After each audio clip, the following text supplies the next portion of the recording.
सोना सिर्फ एक धातु नहीं, भारत के लिए तो ये हजारों साल पुराना एक जुनून है। तो चलिए आज इसी सुनहरी कहानी की परतों को खोलते हैं।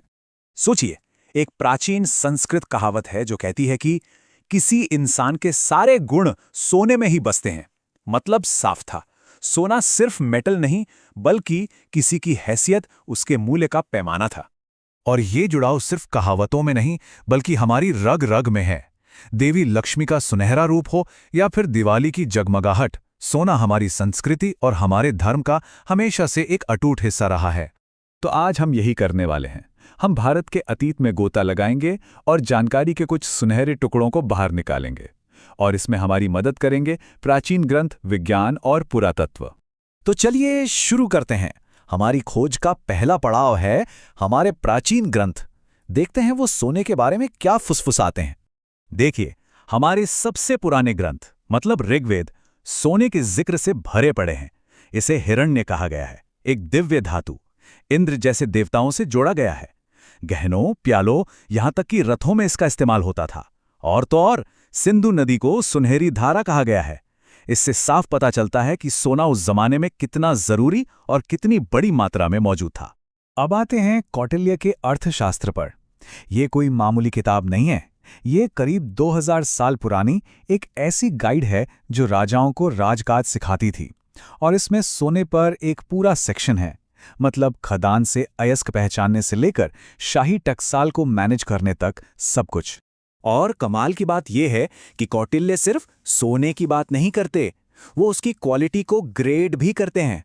और वो भी कितने काव्यात्मक अंदाज में। सबसे अच्छा सोना जो कमल की पंखुड़ियों जैसा हो, मुलायम, चिकना और चमकदार। इससे पता चलता है कि उनकी समझ कितनी गहरी थी। ये सब जानना तो ठीक है, पर असली सवाल तो ये है कि आखिर हमारे प्राचीन कारीगरों ने इस धातु पर इतनी जबरदस्त महारत हासिल कैसे की? क्या थे उनके रहस्य? दिलचस्प बात यह है कि अर्थशास्त्र में सिर्फ अच्छी बातें नहीं हैं। इसमें सुनारों की धोखेबाजी के बारे में भी बताया गया है, जैसे तराजू में हेरफेर करना, सोने में चांदी या तांबा मिला देना या खोखले गहनों में मिट्टी भर देना। ये दिखाता है कि उन्हें इस काम की अच्छी बुरी हर बात की कितनी गहरी समझ थी। और उनकी तकनीकों को समझने के लिए हमें एक शब्द को समझना होगा, लवण। सुनने में ये सेंधा नमक जैसा एक साधारण शब्द लगता है ना, लेकिन यही शब्द उनकी एक बहुत ही एडवांस्ड तकनीक का दरवाजा खोलता है। इसे कहते हैं सॉलिड स्टेट डिफ्यूजन बॉन्डिंग। होता क्या था कि वो लवण का इस्तेमाल करके सोने की सतरों को एकदम साफ करते थे, फिर उन्हें एक साथ दबाकर पिघलने वाले तापमान से थोड़ा कम पर गर्म करते थे। इससे दोनों टुकड़ों के एटम आपस में मिल जाते थे और एक ऐसा मजबूत जोड़ बनता था जो दिखाई नहीं देता था, बिना किसी टाके के। कमाल है ना? और बात सिर्फ जोड़ने तक ही सीमित नहीं थी, वो कई और एडवांस्ड तकनीकों में भी माहिर थे, जैसे सोने की परत चढ़ाना, जिसके लिए अर्थशास्त्र में तांबे और चांदी पर चढ़ाने के लिए सोने का सटीक अनुपात तक बताया गया है। या फिर फिलिग्री, मतलब सोने के महीन तारों से डिजाइन बनाना।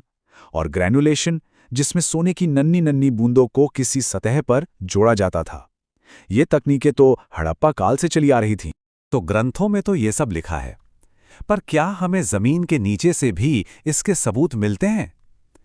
चलिए अब पुरातत्व की दुनिया में चलते हैं। याद है कौटिल्य ने एक बेहतरीन गहने की परिभाषा दी थी। उन्होंने कहा था कि गहना ऐसा हो जो पहनने में अच्छा लगे, भड़कीला ना हो, चमकदार हो, जिसका आकार सुंदर हो और जो मन और आंखों दोनों को भाए। ये बात उन्होंने करीब 2000 साल पहले कही थी। अब सबसे दिलचस्प बात सुनिए। पुरातत्वविदों को हड़प्पा की खुदाई में 4000 साल पुराने गहने मिले हैं जो कौटिल्य के इस वर्णन पर एकदम खरे उतरते हैं। खोखले कौन जैसे कान के टॉप्स, बड़े बड़े पेंडेंट और बहुत ही बारीक मोती, ये सब उस जमाने के कारीगरों के बेमिसाल हुनर को दिखाते हैं। और ये कोई एक दो जगह की बात नहीं है, पूरे भारतीय उपमहाद्वीप में हजारों सालों से परंपरा चली आ रही है।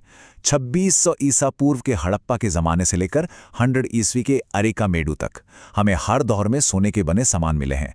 यहाँ तक कि अशोक के समय से भी पहले हट्टी के सोने की खादानों में 2300 फीट से भी ज्यादा गहराई तक खुदाई होती थी। और उनकी महारत का सबसे बड़ा सबूत महापाषाण काल की एक साइट है, माहुरझारी।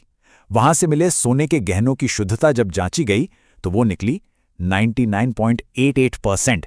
जी हां, 99.88% शुद्ध सोना। ये उस जमाने की मेटलर्जी का एक जीता जागता सबूत है। तो हमने ग्रंथ देख लिए, विज्ञान समझ लिया और पुरातात्विक सबूत भी देख लिए। तो इन सब से आखिर हम क्या समझ सकते हैं? ये जुनून आज भी जिंदा क्यों है? देखिए, भारत में सोने की कीमत सिर्फ बाजार तय नहीं करता। इसकी नींव 3 बहुत पुराने और मजबूत स्तंभों पर टिकी है। पहला, सांस्कृतिक। देवी लक्ष्मी की तरह ये समृद्धि और दिव्यता से जुड़ा है। दूसरा, आर्थिक। हजारों सालों से ये धन और दौलत का सबसे भरोसेमंद प्रतीक रहा है। और तीसरा, तकनीकी। ये हमारे पूर्वजों के उन्नत वैज्ञानिक ज्ञान का सबूत है। और ये विरासत कितनी ताकतवर है, इसका अंदाज़ा इस बात से लगाइए कि 2021 में यूनाइटेड किंगडम की रॉयल मिंट यानी वहाँ की सरकारी टकसाल ने देवी लक्ष्मी की तस्वीर वाली 20 ग्राम की सोने की एक छड़ जारी की। मतलब हमारी हजारों साल पुरानी परंपरा आज भी दुनिया के बाजारों को प्रभावित कर रही है। हजारों सालों से सोना भारत में कीमत, खूबसूरती और पवित्रता का पैमाना रहा है। यह हमें सोचने पर मजबूर करता है कि आज से 1000 साल बाद ये किस चीज़ का प्रतीक होगा।